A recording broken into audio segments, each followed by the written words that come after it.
러시아는 현재 우크라이나 마리우폴의 함락이 얼마 남지 않았다며 시민들의 항복을 요구하고 있습니다. 압도적인 무력으로 제압할 수 있을 거라 생각했던 우크라이나가 상상 이상의 저항을 지속하자 전쟁법을 무시한 온갖 잔악무도한 방법을 동원하여 마리우폴의 민간인들을 고립, 피를 말리고 있는 것인데요. 이러한 러시아의 행동에 전 세계가 규탄을 맞이 않고 있지만 유일하게 중국만이 이러한 러시아를 응원합니다. 러시아의 외무장관은 공식 석상에서 앞으로 중국과의 협력이 더욱 강화될 것이라고 말하였고, 중국은 미국의 러시아 제재, 러시아를 돕는 국가에 대한 제재를 보고서는 중국은 우크라 사태와 관련 미국의 협박을 절대 받아들이지 않을 것이다. 러시아는 자국의 원칙에 맞도록 올바른 특별 군사 조치를 하고 있을 뿐이고, 세계적 질서를 위협하며 패권주의적 행보를 보이는 것은 오히려 미국을 대표로 한 서방 세력이다 라며 그동안 러시아와 서방 사이에서 눈치를 보고 있던 태도를 버리고 단번에 중립기어를 풀어버렸습니다. 그런데 또 이상한 점은 중국 당국의 공식 입장은 러시아를 지지하는 것처럼 보이지만 내부를 단속하는 언론은 오히려 우크라이나를 응원하며 러시아를 비판하는 것처럼 보인다는 점입니다. 뉴욕타임스는 이러한 중국의 태도에 대하여 중국이 우크라이나와 관련하여 태도가 미묘해지고 있다 라고 전했는데요. 전쟁 발발 초기 중국 국영 CCTV에서는 주로 우크라이나에서의 전황을 무덤덤하게 전하는 것처럼 보였지만 다소 러시아 전력의 우세를 강조하며 은근히 우크라이나를 깎아내리고 러시아를 추켜 세우기 바빴습니다. 이것은 중국인들 사이에서 가장 친밀감을 느끼는 해외 국가, 가장 협력해야 하는 국가가 러시아로 꼽히는 여론을 반영이기 때문으로 보이는데요. 최근 CCTV가 내보내는 기사들은 180도 바뀐 메시지를 담고 있습니다. 젤렌스키 우크라이나 대통령 관련 영상이 자주 인용되고, 우크라이나 각지에서 벌어지는 러시아의 공격을 보다 직접적으로 언급하고 피난길에 오른 수백만의 우크라이나 시민들에 대한 기사를 작성합니다. CCTV는 중국 국영이기 때문에 사실상 공산당의 스피커, 대변인이라 봐도 무방하죠.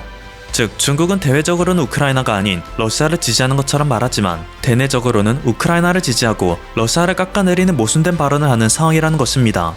전문가들은 이런 중국의 태도에 대해서 고도의 투트랙 전략이라고 설명합니다. 우선 중국 공산당의 대외적 입장이 러시아를 두둔하기로 결정한 이유는 명확합니다.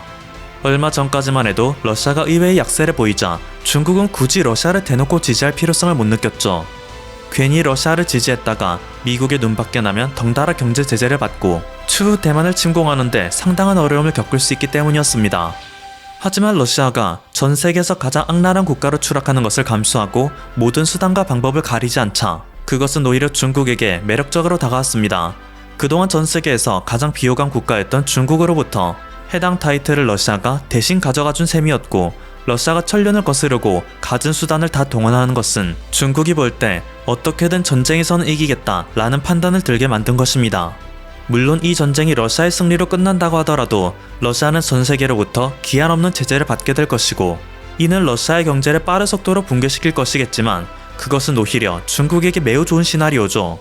중국은 이미 오래전부터 러시아를 중국의 위성국으로 만들기 위한 빌드업에 들어가고 있었기 때문입니다. 러시아가 서방의 제재를 받아 경제가 어려워질수록 러시아의 중국 의존도는 높아집니다. 이것은 현재에도 여실히 증명되고 있는 팩트이고, 이런 식으로 러시아의 중국 의존도가 높아지게 된다면 중국은 자신들이 가진 자본력을 바탕으로 러시아를 경제 식민지로 만들 수 있습니다. 러시아산 에너지는 중국이 거의 독점할 수 있는데 사실 이것은 이후 서술될 이득에 비하면 약과에 불과하죠. 바로 러시아의 영토를 중국이 마음대로 사용할 수 있는 권리를 얻게 되는 것인데요. 러시아의 넓디 넓은 시베리아 벌판을 중국이 사용하면 해당 지역에서 나오는 각종 자원은 물론이고, 현재 중국 본토에는 직기꺼려지는 교도소, 화장터, 쓰레기 매립장, 핵실험장 등 각종 혐오시설들을 시베리아에 집중적으로 지을 수 있습니다.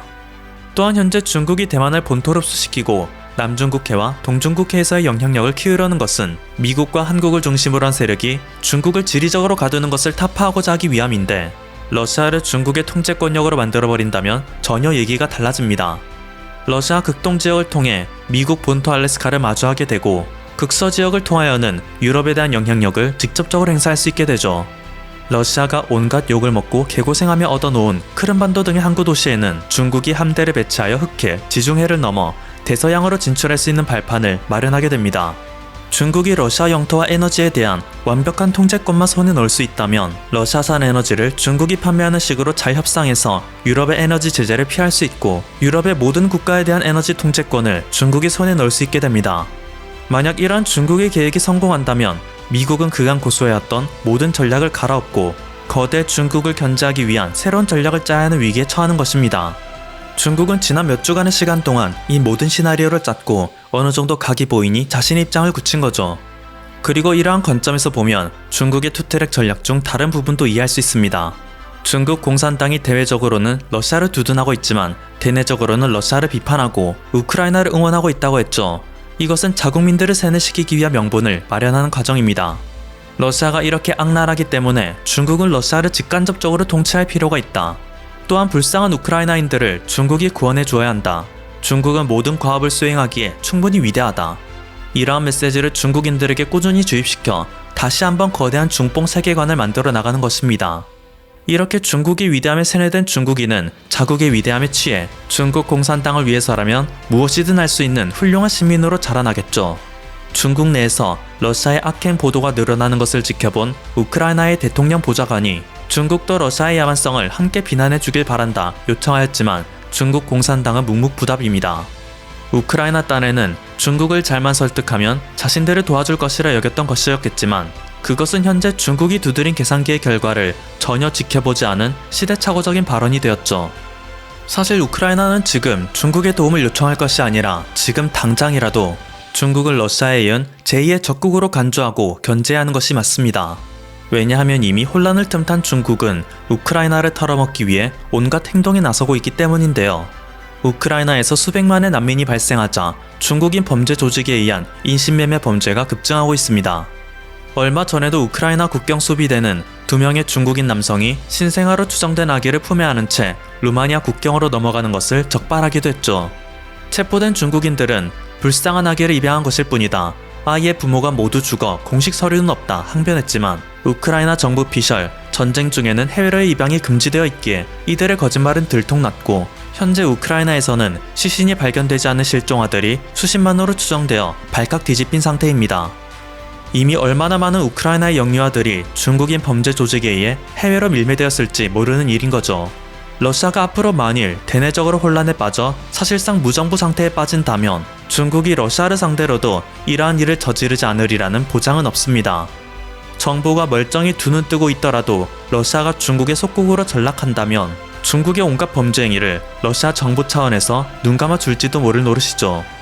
러시아가 비인간적인 수단을 동원했기 때문에 러시아를 지지하고 피해국인 우크라이나에서는 직접 인신매매를 하는 것을 지켜보면 현재 우크라이나 사태에서 가장 잔인한 국가는 중국이라 봐도 전혀 이상할 게 없도록 만드는데요. 중국은 비단 타국에 뿐만 아니라 자국민들에게도 무서울 만큼 잔인한 것이 익히 알려져 있습니다.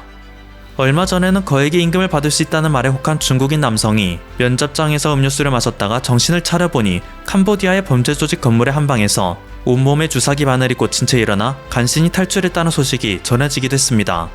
이것은 빙산의 일각일 뿐 중국에는 출생이 등록되어 있지 않은 사람들이 현재 무수히 많이 실종되어 대부분은 인근 국가로 넘어가 장기가 적출되고 있다는 무서운 소문이 퍼지고 있습니다.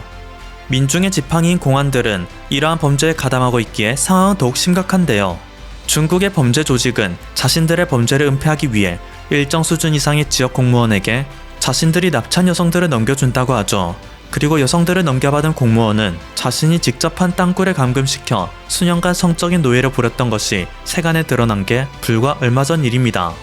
수많은 여성들이 이렇게 납치당하여 빛 한 줄기 보지 못한 채 아이들을 출산하고 있는데 문제는 이러한 이슈들이 올림픽과 전쟁 등의 이슈에 묻히고 있다는 것입니다. 심지어 2년 넘게 진행되고 있는 코로나 국면은 이러한 범죄들을 은폐시키는 데 큰 도움이 되고 있는데요. 코로나 확진자가 한 명이라도 발생한다면 모든 도시가 봉쇄되고 주민들의 외출이 통제되기 때문에 가족을 잃은 이들은 실종된 가족을 찾으러 바깥을 나설 수도 공안에 신고할 수도 없는 상황에 처합니다. 납치당한 이들은 어차피 중국의 산하 제한 정책에 따라 출생 신고도 되지 않았기 때문에 일단 납치만 당하면 당국의 도움도 받지 못한 채 영영 실종됩니다.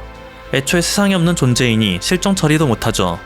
지난 19일 중국에서 1년 만에 코로나로 인한 사망자가 발생하고 중국 본토 31개성 가운데 21개성에서 순차적인 봉쇄 조치가 발령되자 언제 낯선 괴한이 문을 따고 들어와 출생 등록이 되지 않은 자신의 가족을 납치할지 몰라 문을 꽁꽁 잠그고 공포에 떠는 중국인들이 늘어나는 사회현상이 일어나는 것은 이러한 무서운 사실에 기인합니다. 지금까지 퍼플튜브였습니다. 여러분의 구독과 좋아요 그리고 알림 설정은 콘텐츠 제작에 큰 힘이 됩니다. 감사합니다.